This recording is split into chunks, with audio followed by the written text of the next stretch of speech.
October 5th. I breakfasted in the dark and made my rounds of the house. Everything was in good order.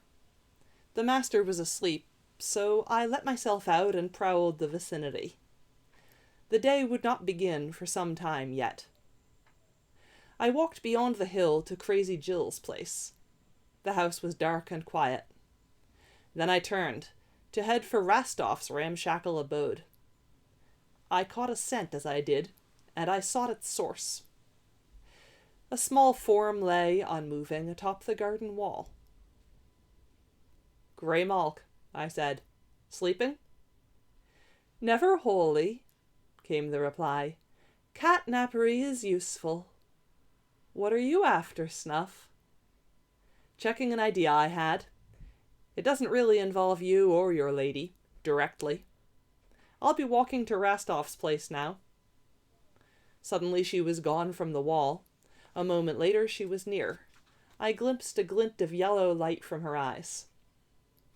"I'll walk with you if it's not secret work." "Come, then." We walked, and after a time I asked, "Everything quiet?" "At our place, yes," she replied. "But I heard there was a killing in town earlier." "Your work?" "No. We were in town, but it was a different sort of work we were about. Where did you hear of it?" "Nightwind was by. We talked a little. He'd been across the river into town. A man was torn apart as by a particularly vicious dog. I thought of you." Not me," I said. "There must be more of these, of course, as the others seek their ingredients. This will make the people wary, the streets better patrolled between now and the big event." "I suppose so. Pity." We reached Rastoff's place. A small light burned within. "He works late." "Or very early." "Yes." In my mind I traced a path back to my own home. Then I turned and headed across fields to the old farmhouse where Morris and Macabre resided. Graymalk continued with me. A piece of the moon began to rise. Clouds slid quickly across the sky, their bellies tickled by the light. Graymalk's eyes flashed.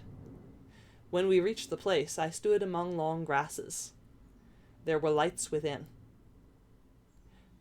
"More work," she said. "Who?" came Nightwind's voice from atop the barn. "Shall we answer?" "Why not?" I said. She offered her name. I growled my own. Nightwind departed his perch to circle us, finally alighting nearby. "You know each other," he remarked. "We are acquainted." "What do you want here?" "I wanted to ask you about that killing in town," I said. "You saw it?" "Only after it had occurred and been discovered."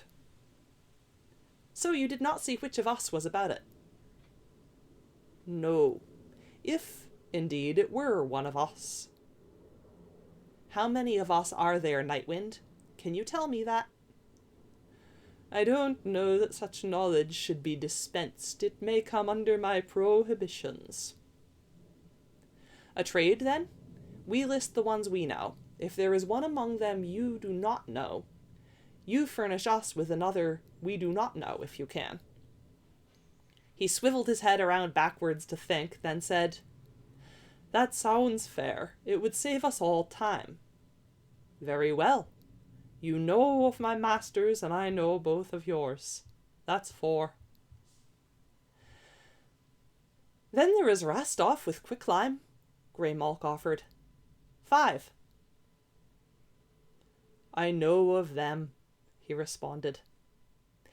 "The old man who lives up the road from me seems of druidical persuasion," I said.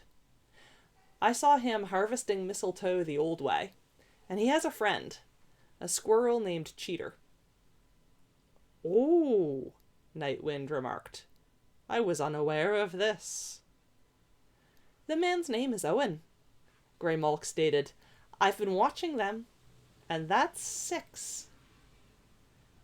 Nightwind said, "For 3 nights now, a small hunched man has been raiding graveyards.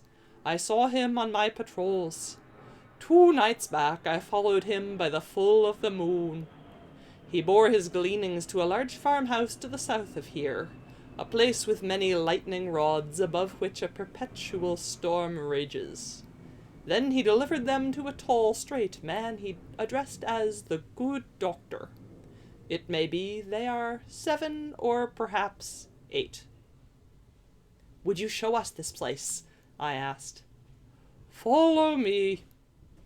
We did, and after a long trek we came to the farmhouse. There were lights in its basement, but the windows were curtained, and we could not see what the good doctor was about. There were many odors of death in the air, however. "Thank you, Nightwind," I said.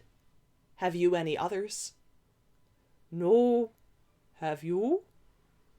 "No." "Then I would say that we are even." He took wing and hurried off through the night. As I crouched sniffing near a window, I traced trails from Morris and Macabre's place to this one, from this one to Crazy Jill's, to my own to Owen's, from Owen's to the others. It was hard keeping all of the trails in mind at once. I leaped at the bright flash and the crackling sound from behind the window. The smell of ozone reached me moments later, and the sound of wild laughter. "Yes, this place will bear watching," Graymalk observed from her sudden perch high in a nearby tree. "Shall we go now?" "Yes." We headed back, and I left her at Jill's, dropping the adjective out of politeness in her presence, and I left her to catnapery on her wall. When I returned home, I found another paw print.